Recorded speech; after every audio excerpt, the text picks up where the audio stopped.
Regresamos en este rumbo de la mañana cuando son las 8:18 y tenemos una invitada muy especial con nosotros en el día de hoy. Se trata de Agneris Meléndez, quien es presidenta de la Asociación de Constructores y Promotores de la Vivienda, ACOPROVI. Muchas cosas que hablar con ACOPROVI y con Agneris sobre temas importantes, así que gracias y bienvenida al rumbo de la mañana.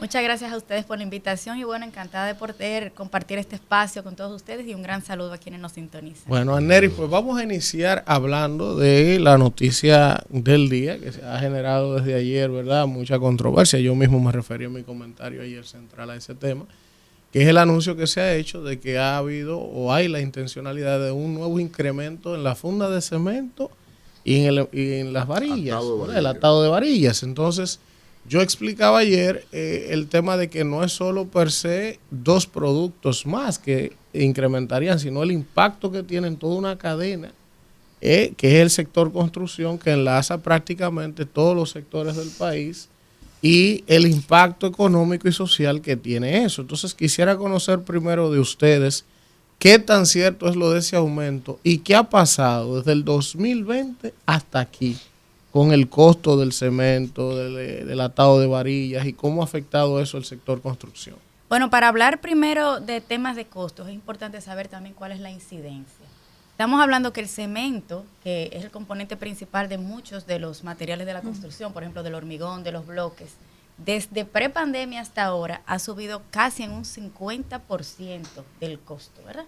E incide dentro de los productos que se utilizan para la construcción en casi un 20%. Eso es el cemento. Pero si hablamos de acero, por ejemplo, el acero desde la pandemia hasta hace pocos meses, que es que ha venido en una baja, había subido en un 65% aproximadamente. Y es en la incidencia dentro del costo total de la construcción, anda alrededor de un 25%. Entonces hablamos que entre el cemento y el acero hay más de un 40% de los materiales utilizados en la construcción, claro, y adicionalmente a eso han subido entre un 50 y un 65. En el caso del acero tenemos la ventaja de que en los últimos meses, por producto de muchas circunstancias, pues ha venido en una baja, pero en el caso del cemento no ha bajado de ninguna manera. Entonces, ¿ahora qué pasa? Tenemos unas informaciones de que posiblemente hayan unos aumentos importantes y en estos rubros que son tan fundamentales para el costo de la construcción, pues es bastante cuesta arriba, tomando en cuenta que la voluntad de todos es poder acceder a una vivienda digna. Correcto. Sabemos que ese es el sueño del dominicano, es una voluntad también de nuestro gobierno, que nosotros lo calificamos como viviendista en la Mesa Nacional de la Vivienda, que fue el evento que tuvimos en octubre. Y la realidad es que yo creo que estamos todos unidos en que hacer un llamado para que estos costos pues no suban, es favorecer a la población y favorecer la voluntad de poder acceder a una vivienda digna. Danira. Un placer que nos acompañes en esta mañana. Me gustaría saber, y a propósito de que en estos días se habló del año negativo, del cierre negativo del año para el sector vivienda, ¿cuánto han subido las viviendas en los últimos 2-3 años? Porque tengo entendido que ya es difícil para una persona adquirir una vivienda por los costos. O sea, hablamos de un apartamento, de una habitación, te cuesta hasta 10-11 millones de pesos. Entonces, ¿cuánto han subido los costos de la vivienda en los últimos 2 años? Y quizás el efecto de la pandemia en esta salsa, porque no podemos culpar a las autoridades de turno, sino que salimos de una pandemia. Entonces, ¿cuánto han subido la vivienda en este sentido? El precio de la vivienda, sabemos que su principal componente son sus costos, obviamente, que son precisamente los materiales.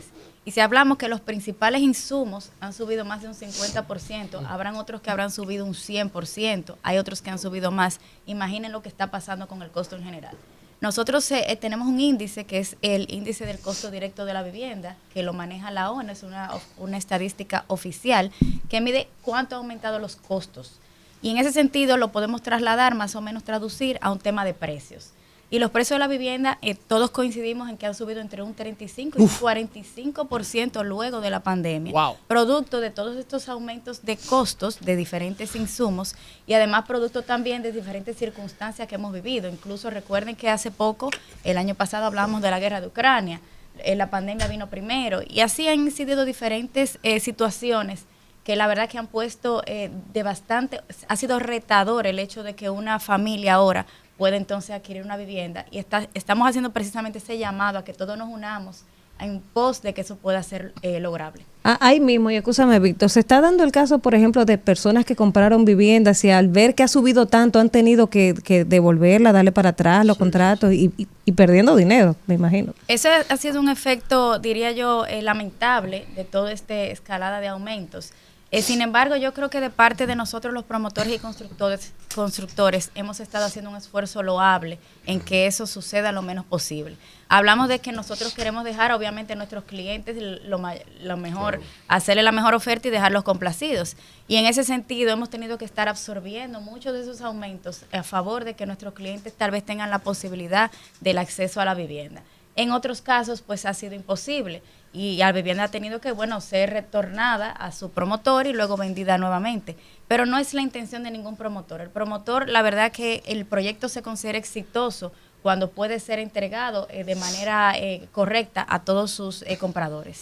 Víctor. Ingeniera, un placer recibirle aquí en el Rumbo de la Mañana. Me llama la atención, precisamente en la línea de la pregunta de mi compañera Danira, el hecho de que tanto el año 2022 como lo que va en el año 2023, el sector está en negativo en cuanto al crecimiento del sector construcción y su aporte al Producto Interno Bruto.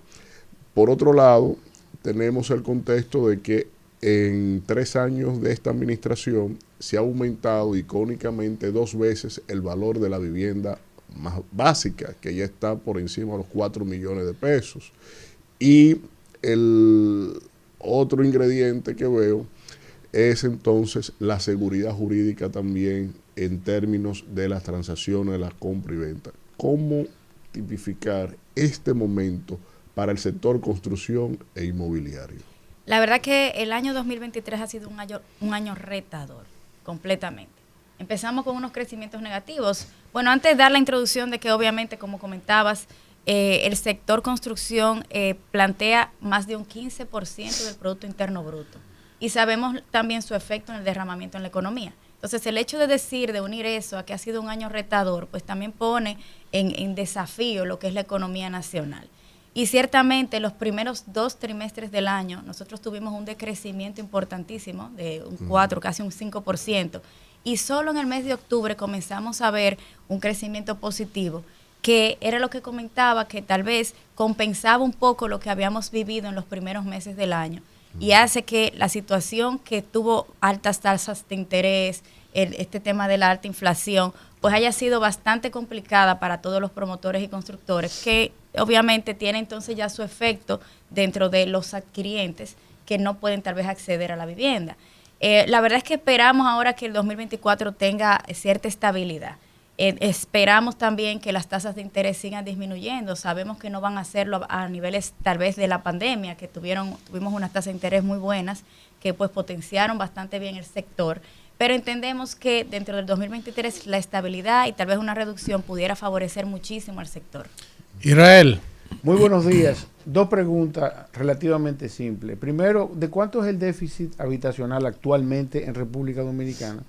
Y segundo, ¿no cree usted demasiado alto el tope para la vivienda de bajo costo, 4.900.000 pesos? Sobre el déficit habitacional, justamente ahora en diciembre se nos comentaron cuáles eran las cifras finales, que nos pusimos básicamente de acuerdo entre todas las instancias, y tenemos un déficit habitacional de más de 1.400.000 viviendas, pero compuesto en cualitativo y cuantitativo. El déficit cualitativo, que es el que la vivienda tal vez no tiene las condiciones, tanto de salubridad o de acceso a infraestructura, etcétera. Exacto. Ese anda por 1.070.000 viviendas. Y luego el déficit cuantitativo, que es el que comentamos que tiene que ver con la compra o el adquirir una vivienda, anda en más de 390.000 unidades.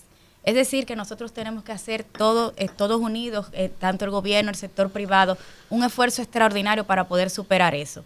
Y con respecto a la ¿qué me decías de la al tope de la vivienda de bajo costo? Que está en 4.850.000 y que ciertamente ha subido en un par de ocasiones en este gobierno. Que es icónico porque en tan poco tiempo lo subieron 2 veces. Pero era necesario, porque precisamente fíjense que ese tope de vivienda de bajo costo es el que permite acceder a unos bonos, que es el bono, el que le dicen bono ITEVIS.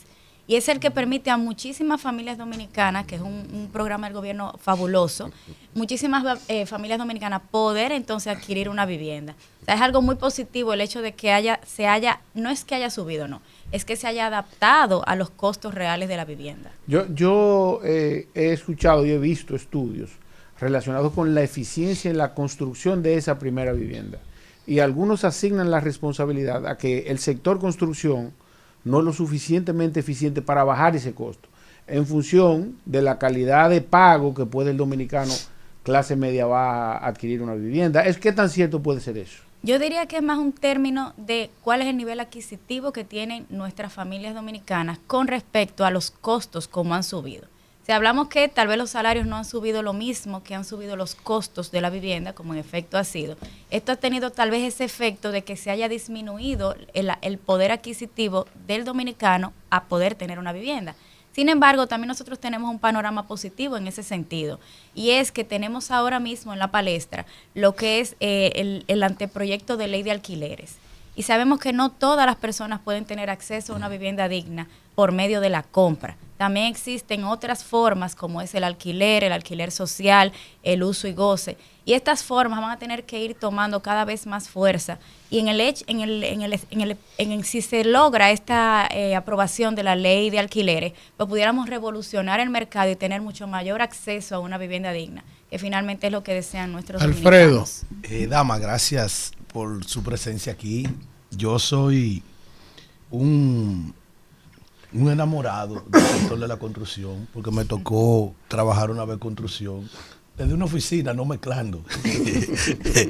Pero Tiene vocación entonces, porque para ser constructor hay que tener vocación. Es el dinero, un arquitecto para que diseñe, un ingeniero para que ejecute y un maestro constructor para que me guíe a los demás.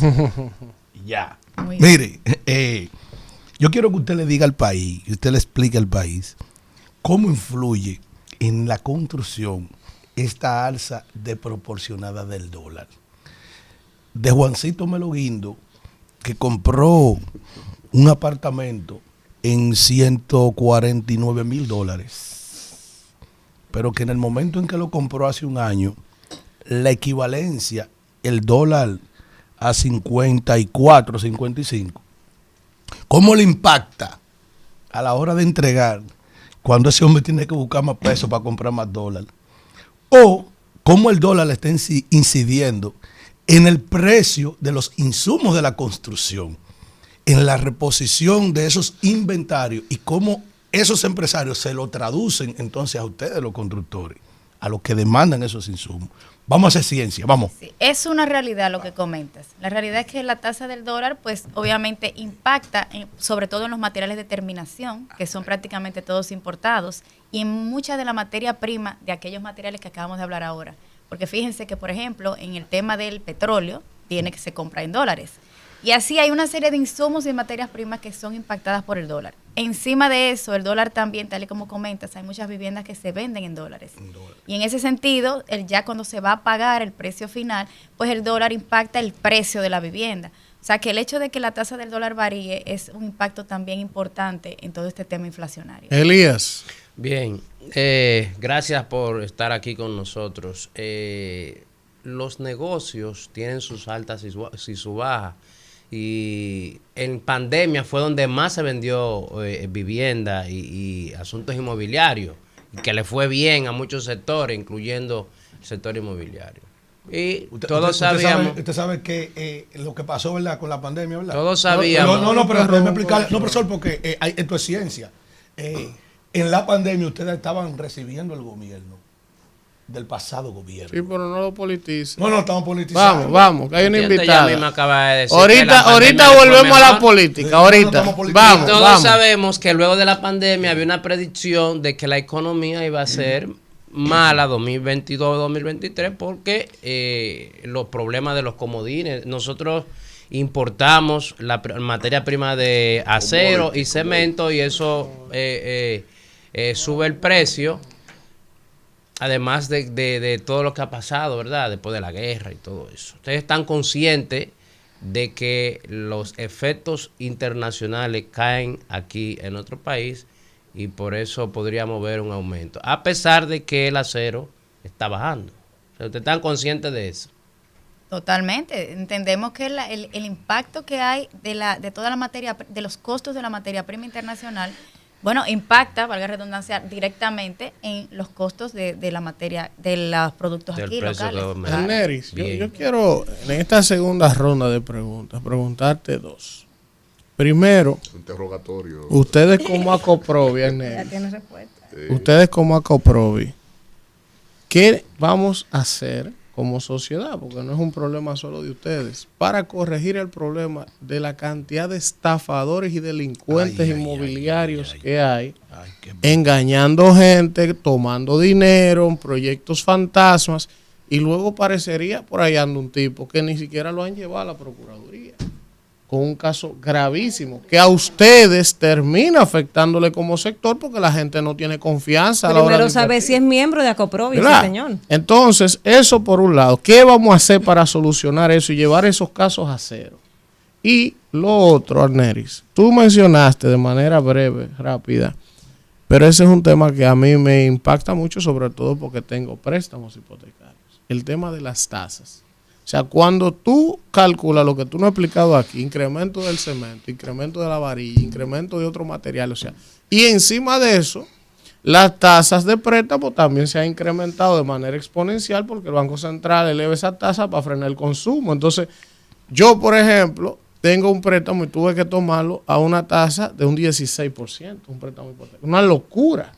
¿Tú me estás entendiendo? Entonces, pero no tenía alternativa. Entonces, yo te pregunto, ¿por qué hay otros países, porque he estudiado los casos, donde los préstamos hipotecarios tienen tasas prácticamente blandas? O sea, te ponen unas facilidades para que usted compre su casa, aunque sea la primera.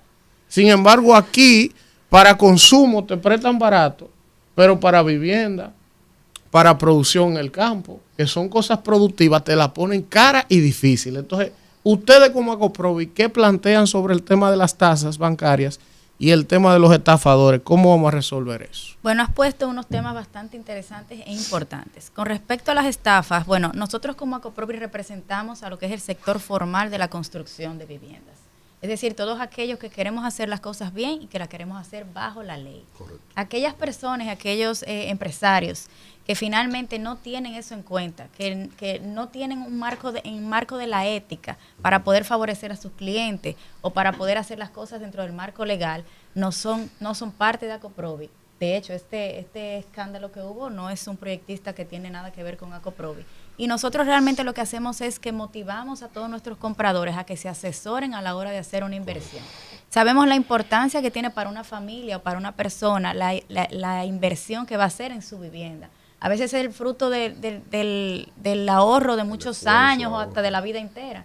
Entonces, los motivamos a que primero se asesoren, de que busquen una empresa que tenga reputación en el mercado, si es posible que sea asociada también por ejemplo, de Acoprovi, que es un gremio que plantea todo un sinnúmero de buenas prácticas en construcción, en facilidades financieras y demás, que sea también un proyecto que tenga algún aval en temas financieros, o sea, que de alguna manera esté, por ejemplo, por un banco, por un Acoprovi fideicomiso. depura a sus miembros.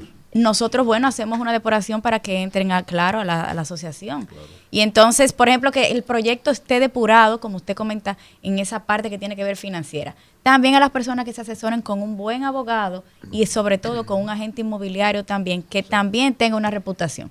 Nosotros no estamos de acuerdo con el sinnúmero de estafas ni con proyectos que sean fallidos. No nos conviene a nosotros a nivel reputacional como país, porque esto no lo podemos ver como nosotros como gremio, tenemos que verlo como país.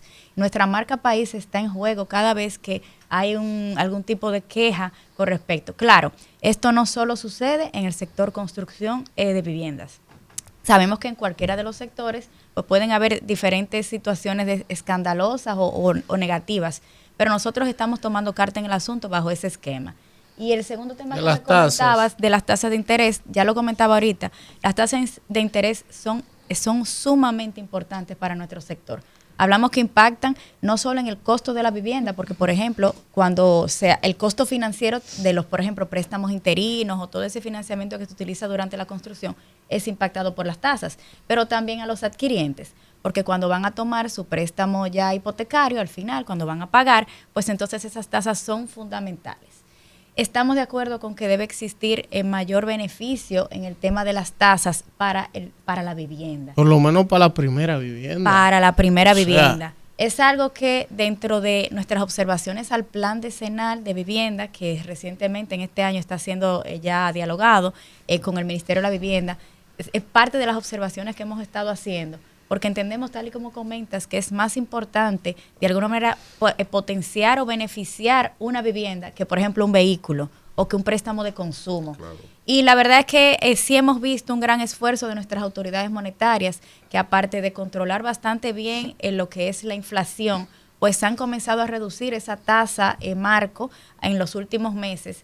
Y bueno, eso es una referencia importante que debe comenzar a verse y se está comenzando a ver en todo lo que son los préstamos hipotecarios y los préstamos interinos. Aneli, ¿a qué se debe que si la cosa está tan mala, que si el sector construcción no creció en este año, uno ve que construyen torre y torre y torre y dónde está? La gente se queja de que no tiene, que los préstamos están muy altos, que los materiales están caros, que la vivienda es tan cara, pero no paran de construir las torres. Entonces, como que uno no entiende, ¿quién es que la va a comprar? O sea, los fideicomisos son los que están aportando. Sí, pero ¿para qué la compre quién? Pues si los fideicomisos aportan, alguien tiene que comprar esa vivienda. Sí, yo Ahí sé. le hago algunos comentarios. Ujú. Lo primero es que el ciclo de cualquier construcción no es un tema de 1 a 2 meses, ni siquiera de 6 meses. Estamos hablando de ciclos de mínimo 1 año. En lo que tú conceptualizas un proyecto, inicias la construcción con todos los problemas que tenemos con las trabas en cuanto a la permisología y todo ese tiempo, y tú inicias una construcción, entonces luego viene un proceso de construcción que puede durar de 1 hasta 3 años. Entonces, lo que ustedes ven hoy no es el reflejo de lo que se de la situación actual. del día de hoy.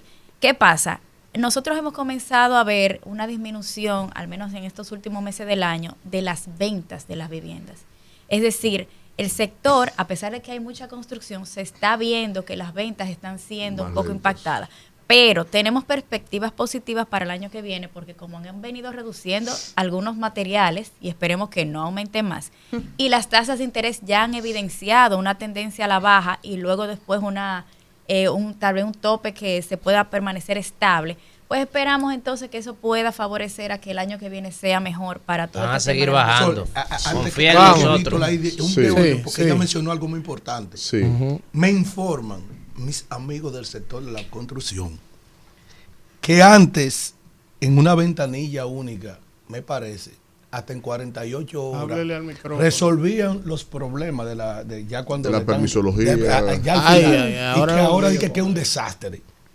En la eso, DGI dura muchísimo. Llamando mal, si mal me informaron, como Alcaldía. dice Allende en la bachata. Medio ambiente. ¿Cómo es? Vamos a ver.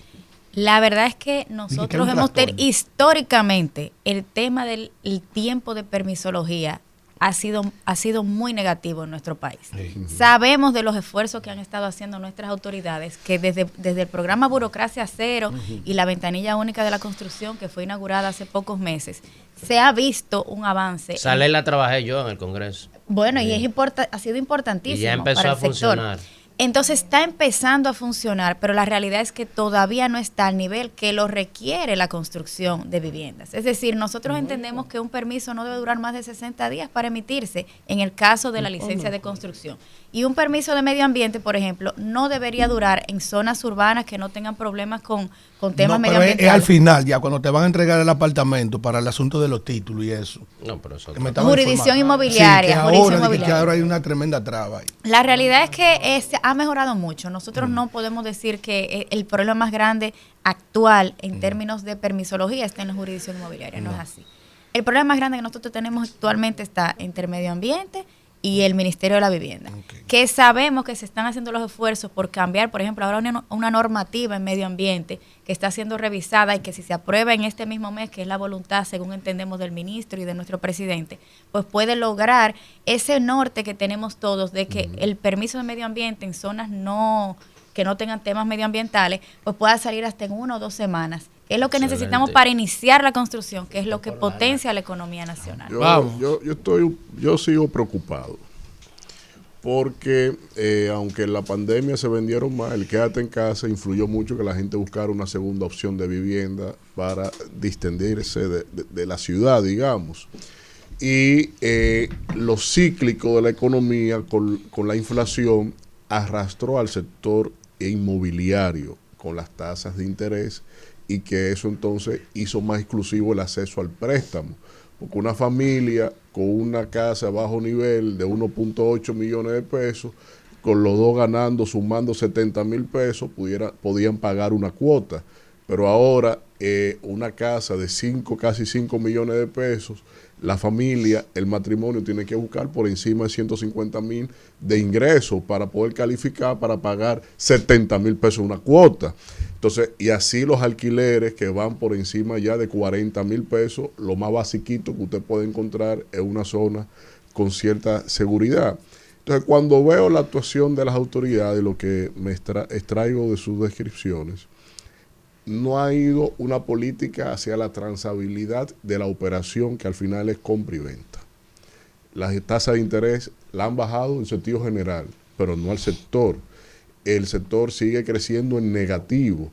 Esto, un tercer año, 2024, porque no se han tomado medidas para que se refleje en el 2024 esa positividad, no es solo de acceso al costo de los materiales, me preocupa porque una crisis en el sector inmobiliario impactando en el Producto Interno Bruto es preámbulo de una crisis económica grave.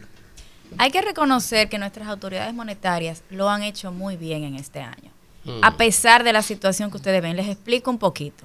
A principios de año nosotros tuvimos una liberación de encaje que fue muy importante para motorizar lo que fue la venta de aquellas unidades de bajo costo que se habían quedado rezagadas por el 2022 que tuvimos. Y luego a mediados de año tuvimos otras nuevas 2 liberaciones de encaje y de fondos de rápida liquidez que ayudaron también, aunque fueron un poco más generales, no fueron totalmente dirigidas a la construcción, pero ayudaron mucho a todo el tema de retornar a motorizar el proceso de la construcción, que es el efecto que vimos en octubre, por lo que les expliqué. Usted hace una medida en un mes y varios meses después es que se ve. Y sí, fíjense que en octubre comenzó el crecimiento. En ese sentido ha ido todo muy bien. Lo que nosotros planteamos es que deberían haber nuevos incentivos para la vivienda, que no solo sean coyunturales como una liberación de encaje o un fondo de rapidez, sino que no sean solo el bono y TEVIS y unos planes muy importantes que hay para vivienda también de interés social como Familia Feliz y Mi Vivienda. Que hayan otros incentivos que puedan entonces lograr que más familias accedan, porque tal y como comentas, tal vez el interés social es muy importante, esas familias que tienen muy pocos ingresos, pero la vivienda media, la clase trabajadora también necesita nuevos incentivos, aparte de los que ya comenté. Israel. Dama, importancia de la mano de obra haitiana en el sector construcción. ¿Y qué medidas se están tomando para que en ocasión de que ese tema no se resuelva en lo inmediato, eso no impacte en el costo de la vivienda o impacte lo menos posible? Hay que entender que la mano de obra extranjera es importante en las primeras etapas de la construcción, porque son las más rudimentarias y son aquellas que el dominicano no quiere hacer. Nosotros, por ejemplo, hemos incluso tratado de hacer ferias de empleo y demás para que los dominicanos se integren más en esa área. Y la realidad es que responde a una realidad internacional. Esto no es de nuestro país. En todos los países, a veces esos trabajos más rudimentarios lo hacen los inmigrantes. Ahora bien, ahí mismo. Es ahí, importante. Es un tema vital. Oye, es un tema vital. El tema de que el dominicano, como tú has dicho, no se interesa por ese tipo de trabajo. ¿Es cierto que por un asunto de salario bajo? Exacto, ahí va a desmitificar esa parte. Es un mito que es un tema de salario. Los salarios en la construcción, que están regulados por varias resoluciones, son de los más altos del mercado, señores. Si ustedes calculan cuánto es el salario mínimo, que es casi 900, 800 y tantos pesos diario, y lo calcula por la cantidad de días que se trabaja en un mes, y son personas que trabajan y que ganan más de un salario mínimo. Entonces, lo que queremos expresar es que en general en la construcción hay unas etapas que son más rudimentarias que otras. Ahora, ¿qué hacemos nosotros? Finalmente, luego de que se termine esa etapa rudimentaria, que es la de obra gris, viene la etapa de terminaciones. Y en esa etapa prácticamente no existen extranjeros. O sea que cuando uno ve una obra en su conjunto completo, desde el principio, que es más rudimentario, hasta el final, que son terminaciones más y acabados, nosotros tenemos un buen porcentaje de dominicanos que trabajan en la construcción. Y ese que hay que verlo, y la construcción paga bien, eso es un mito.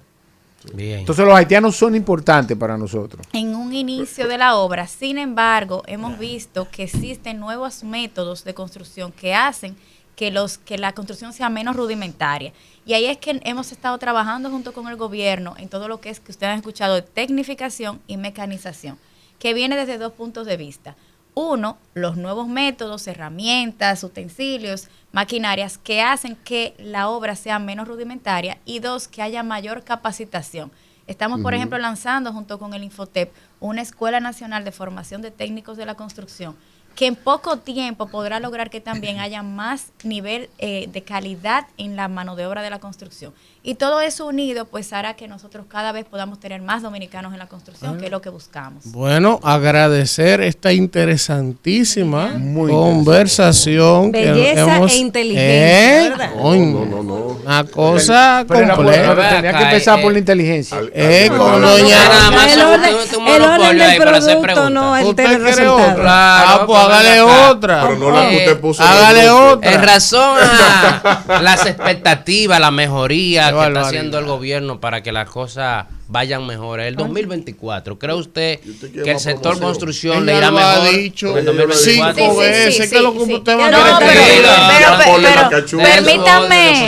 permítame repetirlo. Barbaridad. nosotros ¿La va a juramentar? que el Metiendo esa dama en 2024 esos temas políticos que se ha manejado también en el Tranquilo, centro. tranquilo. Deje de estar arrastrando. ¿Cómo el para allá. 2024 entrará para el sector Qué construcción? barbaridad. Mejor. nosotros tenemos un panorama esperanzador. Muy Porque bien. si las tasas de interés siguen bajando o se quedan estables y los costos de la construcción no siguen subiendo y permanecen estables, podemos Se entonces vende más, planificar. se Y vende. se vende. Excelente. Bueno, gracias, Muchas a Neris Meléndez, presidenta de Acoprovi, por estar con nosotros y por tantas informaciones importantes para nuestra audiencia. Vamos a un contacto y regresamos con más Excusa no del poder. rumbo de la mañana.